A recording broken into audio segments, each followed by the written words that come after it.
Hi guys, welcome to the channel. Today I'm going to be reading this amazing book called The Snail and the Whale. I hope you enjoy it as much as I do. I do have Tink here. She's joining us today for the reading session. Okay, The Snail and the Whale. This is a tale of a tiny snail and a great big grey blue humpback whale.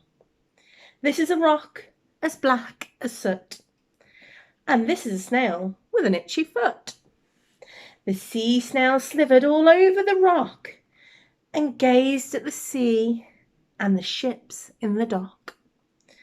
As she gazed, she sniffed and sighed. The sea is deep and the world is wide. How I long to sail, said the tiny snail.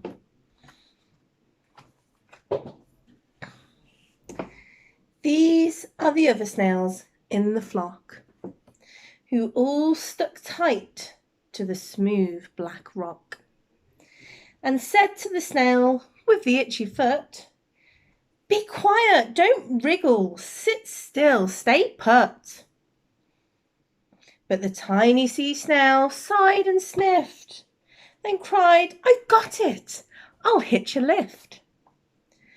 This is the trail of the tiny snail, the silvery trail that looped and curled and said, "Lift wanted around the world."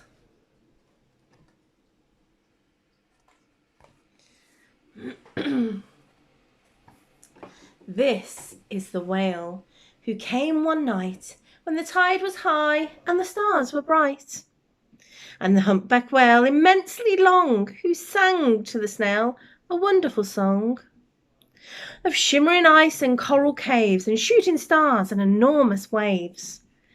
And this is the tale of the humpback whale. He held it out of the starlit sea and said to the snail, "Come sail with me."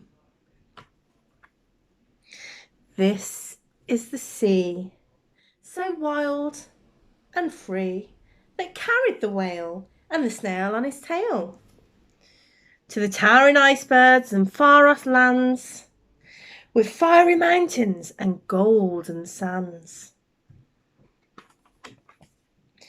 These are the waves that arched and crashed, that foamed and frolicked and sprayed and splashed the tiny snail on the tail of the whale. Just there. These are the caves beneath the waves, where stripy fish with feathery fins and sharks with hideous toothy grins swam around the whale and the snail on his tail. This is the sky so vast and high, sometimes sunny and blue and warm, sometimes filled with a thunderstorm, with zigzag lightning flashing and frightening the tiny snail on the tail of the whale. And she gazed at the sky, the sea and the land, the waves and the caves and the golden sand. She gazed and she gazed, amazed by it all. And she said to the whale, "I feel so small." But then came the day the whale lost his way. These are the speedboats running a race, zigging and zooming all over the place, upsetting the whale with their ear-splitting roar, making him swim too close to shore. This is the tide slipping away. And this is the whale laying beached in a bay. "Quick, off the sand, back to the sea," cried the snail. "I can't move on land, I'm too big," moaned the whale. The snail felt helpless and terribly small. Then, "I've got it," she cried, and started to crawl. "I must not fail," said the tiny snail. This is the bell on the school in the bay, ringing the children in from their play. This is the teacher holding her chalk, telling the class, "Sit straight, don't talk." This is the board as black as soot, and this is the snail with the itchy foot. "A snail, a snail!" The teacher turns pale. Look, say the children, it's leaving a trail.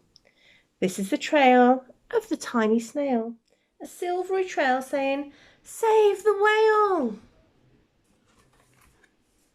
These are the children running from school, fetching the firemen, digging a pool, squirting and spraying to keep the whale cool. Back to the dock and the flock on the rock. Who said, how time's flown and haven't you grown? And the whale and the snail told their wonderful tale of shimmering ice and coral caves and shooting stars and enormous waves. And how the snail, so small and frail, with a lopping curling silver tail, saved the life of the humpback whale. Then the humpback whale held out his tail, and on crawled snail after snail after snail. And they sang to the sea as they all set sail on the tail of the grey-blue humpback whale. I really enjoyed reading that to you. Remember to like and subscribe. Bye!